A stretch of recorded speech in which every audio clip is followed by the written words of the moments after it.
భగత్ సింగ్ 93వ వర్ధంతి సభలను ఈ నెల 15 నుండి 31 వరకు జరపాలని పీడీఎస్యు రాష్ట్ర అధ్యక్షులు పి మహేష్ పిలుపునిచ్చారు. సందర్భంగా తెలంగాణ యూనివర్సిటీలో ఆర్ట్స్ అండ్ సైన్స్ కళాశాల ముందు రిటైర్డ్ ఐఏఎస్ ఆఫీసర్ అక్రూరి మురళీ విశ్రాంత న్యాయమూర్తి జస్టిస్ చంద్రకుమార్ మరియు ప్రొఫెసర్ చేతుల మీదుగా భగత్ సింగ్ వర్ధంతి సభల పోస్టర్స్ ఆవిష్కరించడం జరిగింది. సందర్భంగా పీడీఎస్యు రాష్ట్ర అధ్యక్షులు పి మహేష్ మాట్లాడుతూ నేడు దేశంలో ఫాసిజం పెరిగిపోయిందని విద్యను మొత్తం కాషాయీకరించాలనే నేపథ్యంలో నూతన విద్యా విధానం 2020 తీసుకొచ్చారని, దేశంలో నిరుద్యోగ పెరిగిపోయిందని, మోడీ ఏటా 2 కోట్ల ఉద్యోగాలు భర్తీ చేస్తామన్న ఉద్యోగాలు భర్తీ చేయటం లేదని ప్రశ్నించే గొంతులపై ఉప చట్టాలను ప్రయోగిస్తున్నారని, ఎన్నికల నేపథ్యంలో నేడు సిఏఏ తీసుకొచ్చారని, కావున మోడీ మతోన్మాద వ్యతిరేక విధానాలకు వ్యతిరేకంగా భగత్ సింగ్ ఉద్యమ స్ఫూర్తితో పోరాటం చేయాలని, నెల 15 నుంచి 31 వరకు భగత్ సింగ్ వర్ధంతి సభలను విజయవంతం చేయాలని కోరారు. కార్యక్రమంలో పీడీఎస్యు జిల్లా అధ్యక్ష కార్యదర్శులు ఆర్ గౌతమ్ కుమార్,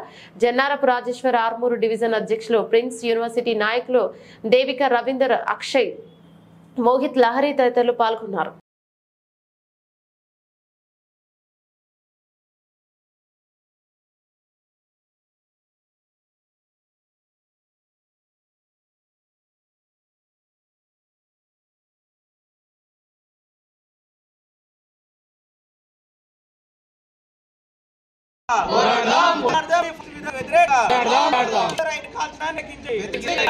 ఉపాధి అవకాశాలకై విద్యాన్ని వెనక్కిపోవాలి.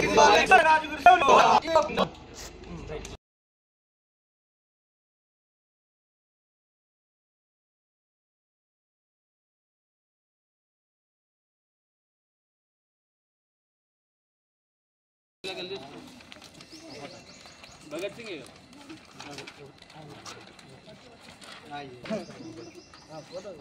కింద కింద అన్న పైకొట్టు పైకి లేపాలి. వస్తుంది విజయవంతం చేయండి భగత్ సింగ్ వర్ధంతి సభలను.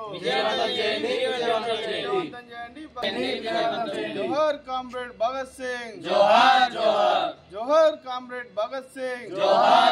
ఆశయాలను పోరాడదాం. మోడీ ప్రభుత్వ నియంత్రిత విధానాలకు వ్యతిరేకంగా పోరాడదాం. కేంద్ర ప్రభుత్వ విద్యార్థి వ్యతిరేకంగా పోరాడదాం. ప్రభుత్వ రంగ సంస్థలు నమ్మడానికి వ్యతిరేకంగా పోరాడదాం.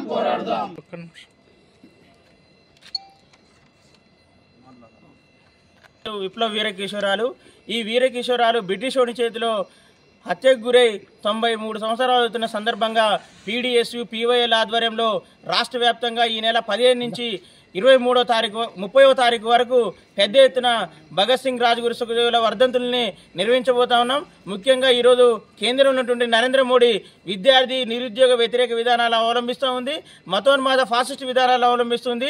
అందులో భాగంగానే ఈ మధ్యనే దేశ రైతాంగం ఢిల్లీ నడిబొడ్డున పెద్ద ఎత్తున ఆందోళన చేస్తే సమస్యలు పరిష్కరించాలని వాళ్ళ మీద కాల్పులు జరిపింది.